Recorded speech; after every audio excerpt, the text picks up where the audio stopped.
अस्सलाम वालेकुम। Previous lectures में हमने डिस्कस किया था कि फंक्शन ओवरलोडिंग और फंक्शन ओवरराइडिंग क्या होता है। तो इस लेक्चर में हमने डिस्कस करना है कि फंक्शन ओवरलोडिंग और ओवरराइडिंग में मेजर डिफरेंसेस क्या हैं। तो डिफरेंस पढ़ने से पहले ओवरलोडिंग और ओवरराइडिंग को एक दफ़ा से रिवाइज कर लेते हैं। ओवरलोडिंग हम यूज़ करते हैं जब हमारे पास एक सिंगल क्लास हो, उसमें क्या है, the process of declaring multiple functions with same name. ठीक है, तो पहला पॉइंट क्या है कि मल्टीपल फंक्शंस होंगे एक ही क्लास के अंदर विद सेम नेम, जिनका नाम क्या होगा, सेम होगा, but different types of parameters. लेकिन जो नंबर ऑफ पैरामीटर्स हैं ये क्या है, ये डिफर करेंगे। ठीक है, ये डिफरेंट होंगे, तो उसको हम क्या बोलते हैं, फंक्शन ओवरलोडिंग। तो इसमें तीन मेजर कंडीशंस हैं। कौन कौन सी? नंबर ऑफ पैरामीटर्स, कि जो फंक्शन आप दो ओवरलोड कर रहे हैं उनके पैरामीटर्स क्या हो, डिफरेंट। सपोज कि एक फंक्शन में एक पैरामीटर है तो दूसरे फंक्शन में दो पैरामीटर हो। इसी तरह से टाइप ऑफ पैरामीटर, मतलब दो फंक्शंस हैं तो एक में इंटीजर टाइप का एक पैरामीटर है, दूसरे में फ्लोट टाइप का एक पैरामीटर है, तो टाइप ऑफ पैरामीटर जो है वो डिफरेंट होगी। सीक्वेंस ऑफ पैरामीटर, पैरामीटर्स का सीक्वेंस भी चेंज हो सकता है। कैसे, इसको एग्जांपल के साथ समझते हैं। फंक्शन ओवरलोडिंग है, सपोज के तरह हमारे पास क्लास है ओवरलोडिंग की। ठीक है, और इसमें हम फंक्शन बनाने जा रहे हैं सपोज के दो, वॉइड शो। अब एक शो का फंक्शन है जिसमें जीरो पैरामीटर है। ठीक है, और एक फंक्शन हमने बनाया वॉइड शो इंटीजर n। तो अब देखें पहला पॉइंट क्या था, नंबर ऑफ पैरामीटर्स। तो देखें दोनों ओवरलोडेड फंक्शन है, दोनों का नाम क्या है, सेम है, लेकिन एक में कोई भी पैरामीटर नहीं है, दूसरे में एक पैरामीटर है। तो पहली कंडीशन के मुताबिक ये हमारे दोनों फंक्शन क्या हैं, ओवरलोडेड फंक्शंस हैं। दूसरा क्या हो सकता है, अब देखें दोनों में फ्लोट n।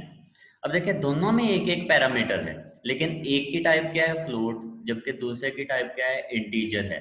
तो ये भी हमारे पास क्या है, फंक्शन ओवरलोडिंग। लेकिन अगर हम इधर पे टाइप इंटीजर कर देंगे तो ये ओवरलोडेड फंक्शन नहीं है। लेकिन कंपाइलर को कैसे पता चलता है कि आप कौन सा फंक्शन कॉल कर रहे हैं? अब अगर इस तरह से हमने दो फंक्शन बनाए हुए हैं और जब हम फंक्शन कॉल करेंगे और एक इंटीजर पैरामीटर पास करेंगे तो एम्बिग्विटी है, मतलब कंपाइलर को नहीं पता आप ये वाला इंटीजर का फंक्शन कॉल कर रहे हैं और या दूसरे वाला इंटीजर का फंक्शन कॉल कर रहे हैं। तो ये प्रॉब्लम है, जिसकी वजह से हमने कहा है कि टाइप सेम नहीं हो सकती। अब जब हम पैरामीटर फंक्शन कॉल करते वक्त, सपोज कि मैंने शो का फंक्शन कॉल किया है और इधर वैल्यू पास की है 1.3। तो अब देखिए 1.3 का मतलब है वैल्यू है फ्लोट, तो कौन से वाला फंक्शन कॉल होगा, ये पहले वाला। और जब सिंपल वैल्यू पास की 3, इट मींस क्या है, इंटीजर, तो इंटीजर वाला फंक्शन जो है वो ये कॉल होगा। तो इस तरतीब से भी फंक्शन क्या है, ओवरलोडेड है। या फिर क्या है, सपोज इधर हमारे पास दो जो है पैरामीटर्स हैं, एक की टाइप है फ्लोट और दूसरे की टाइप है इंटीजर, और इधर इस तरह से होके इंटीजर ए और फ्लोट बी। ठीक है, तो ये भी ओवरलोडेड फंक्शन है, क्योंकि इसमें पहले फ्लोट आता है, इसमें पहले इंटीजर आता है, सेकंड नंबर पे इंटीजर है, सेकंड नंबर पे इधर फ्लोट है। तो ये दोनों फंक्शंस भी क्या होंगे, ओवरलोडेड फंक्शन होंगे। तो ये तीन जो हैं ये कंडीशंस हैं फंक्शन ओवरलोडिंग के लिए। देन आ जाता है फंक्शन ओवरराइडिंग।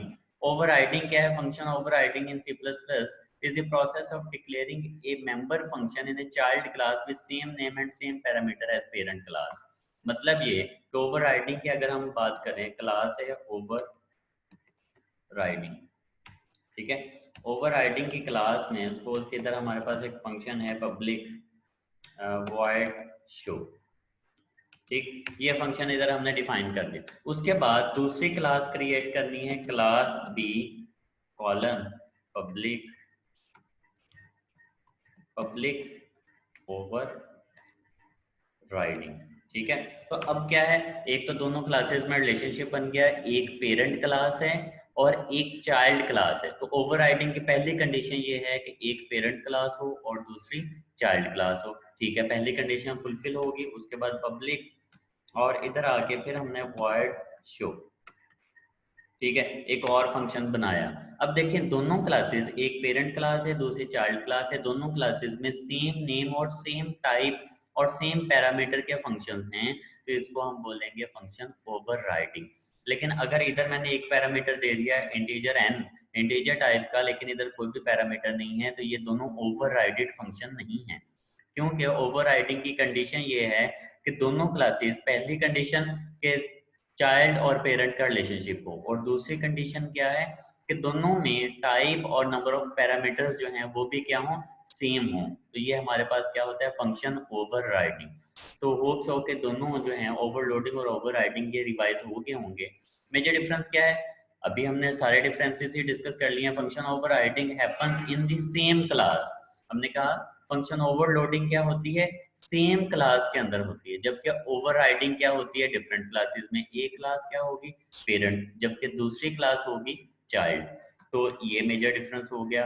उसके बाद दूसरा डिफरेंस क्या है, in function overloading function signature should be different. अब ओवरलोडिंग में हमने कहा कि इधर जो सिग्नेचर है, मतलब फंक्शन के पैरामीटर्स हैं, ये डिफरेंट होने चाहिए, या टाइप डिफरेंट हो या नंबर ऑफ आर्गुमेंट्स डिफरेंट हो, तो तब फंक्शन ओवरलोड होगा। जबकि फंक्शन ओवरराइडिंग में हमने क्या कहा है कि दोनों में सिग्नेचर क्या होने चाहिए, सेम।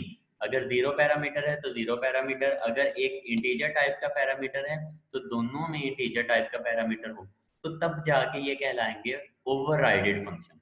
तो सेकंड डिफरेंस भी हमें समझ आ गया। ठीक है, और क्या डिफरेंस है in function overloading, we can have a number of overloaded function. मतलब क्या, जब आप ओवरलोडिंग कर रहे हैं तो कोई और फंक्शन भी बना सकते हैं, वॉइड, शो और इंटीजर एक्स। तो अब ये क्या है, तीनों ओवरलोडेड फंक्शन है। तो एक से ज्यादा जो है फंक्शंस को हम ओवरलोड कर सकते हैं। जबकि ओवरराइडिंग में क्या है कि देखें, चाइल्ड क्लास के अंदर आके आपने एक दफा तो इस फंक्शन को ओवरराइड कर लिया, वॉइड शो इंटीजर बी, इस तरह से ये काम नहीं हो सकता कि पेरेंट क्लास में तो फंक्शन हो गए, चाइल्ड क्लास में आप उस फंक्शन को एक दफा ओवरराइड कर सकते हैं, नंबर ऑफ टाइम्स नहीं कर सकते। ठीक है, चाइल्ड क्लास में सिर्फ एक दफा फंक्शन ओवरराइड होगा, मल्टीपल टाइम्स नहीं हो सकता। तो ये थर्ड जो मेजर डिफरेंस है वो वाला है। तो होप्स हो के ओवरलोडिंग और ओवरराइडिंग में आपको कॉन्सेप्ट जो है वो क्लियर हो गया होगा कि मेजर डिफरेंसेस क्या हैं। ठीक है, तो इस लेक्चर के लिए इतना ही। अल्लाह हाफ़िज़।